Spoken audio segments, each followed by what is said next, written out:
आज के इस वीडियो में हम देखेंगे कि इस वैश्विक व्यवस्था में, इस आधुनिक वैश्विक व्यवस्था में मनुष्य की क्या स्थिति है, क्या वह स्वतंत्र है जैसा उसे समझाया जाता है। इस लोकतांत्रिक माहौल में जो पश्चिमी देशों, यूरोपीय और अमेरिकियों के द्वारा समस्त देशों पर थोपी गई है, मनुष्य की क्या स्थिति है और वह क्या वाकई में स्वतंत्र है या उसे केवल स्वतंत्रता का भ्रम उत्पन्न किया गया है। हम इसे ठीक से समझने का प्रयास करेंगे। क्या आप स्वतंत्र हैं? इस वैश्विक व्यवस्था में नीति, अनीति, न्याय, सत्य और धर्म का ख्याल नहीं रखा जाता है। इस व्यवस्था में सबको न्याय दिलाने और समानता दिलाने के लिए उपाय नहीं है या इन आदर्शों के लिए काम नहीं किया जाता है, बल्कि एन केन प्रकारेण इस व्यवस्था को बनाए रखने के लिए कार्य किया जाता है। इस आधुनिक व्यवस्था का उद्देश्य लोगों को न्याय और सामाजिक, आर्थिक व धार्मिक समता दिलाने के बजाय जायज़ नाजायज़ किसी भी तरह से और किसी भी कीमत पर इस व्यवस्था को बनाए रखने का प्रयत्न किया जाता है।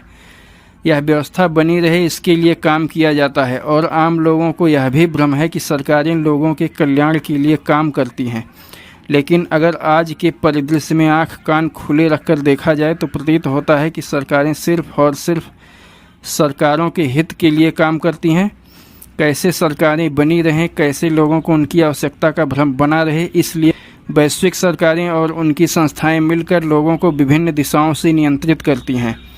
लोगों के लिए काम करने वाले उनके सभी वैश्विक संगठन, शैक्षिक, स्वास्थ्य, मनोरंजन आदि अपने अपने तरीक़ों से सिर्फ लोगों को नियंत्रित करने का काम करते हैं और उनकी समस्याओं व अभावों को जानबूझकर बनाए रखा जाता है ताकि लोग उनके लिए आपस में एक दूसरे से गला काट स्पर्धा में सदैव उलझे रहें और इन सब बातों की तरफ उनका ध्यान ही न जाए।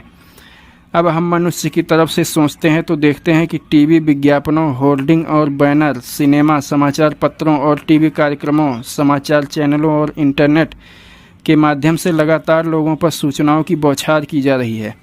खास तरह के भावनात्मक शोषण के लिए पति पत्नी, अब प्रेमी प्रेमिका और अन्य रिश्तों की दैनिक चर्या को डेली सोप नामक कार्यक्रमों में अतिरंजित तरीके से अतिशयोक्तिपूर्वक दिखाया जाता है।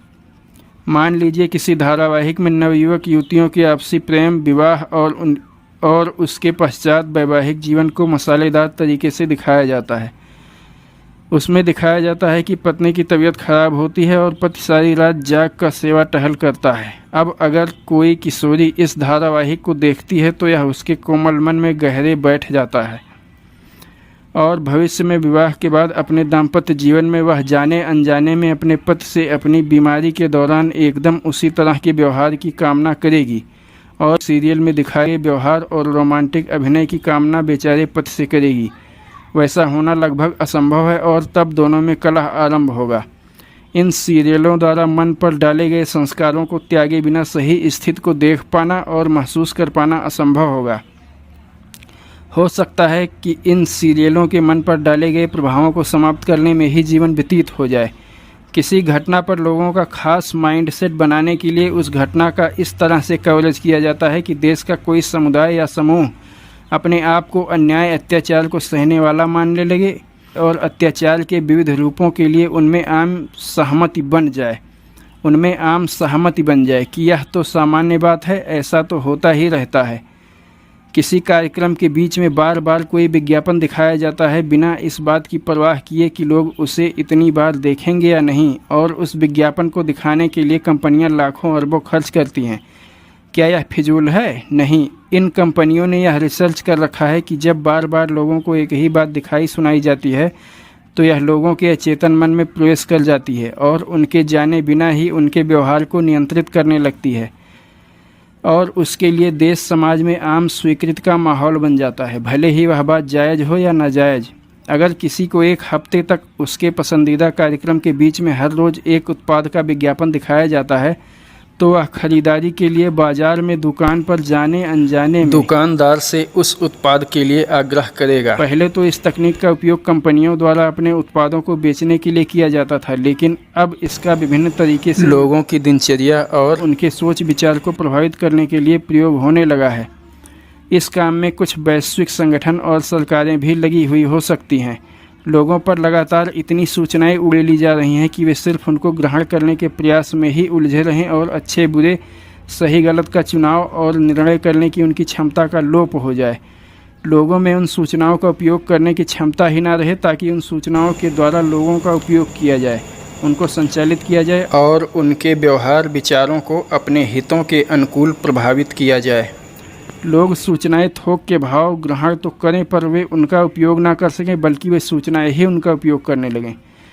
जब आप अगली बार किसी विषय पर अपनी कोई राय बनाएं या बाज़ार से कोई उत्पाद खरीदने का निर्णय लें, तो ध्यान रखें कि उस विषय पर आपकी उस राय का आधार क्या है। क्या वह आपके स्वतंत्र चिंतन का परिणाम है, या फिर आपको उसके लिए विभिन्न संचार माध्यमों से अपरोक्ष रूप से तैयार किया गया है।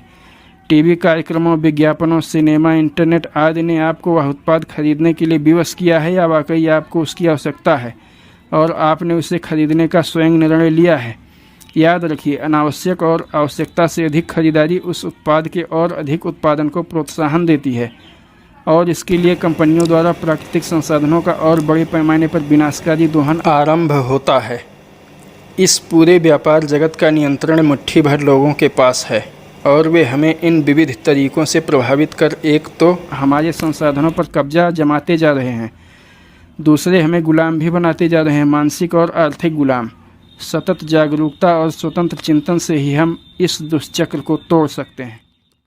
इस वैश्विक व्यवस्था में नीति, अनीति, धर्म, न्याय, सत्य इत्यादि का ध्यान नहीं रखा जाता है, बल्कि येन केन प्रकारेण इस व्यवस्था को बनाए रखने का प्रयास किया जाता है, इसकी चाहे जो भी कीमत चुकानी पड़े।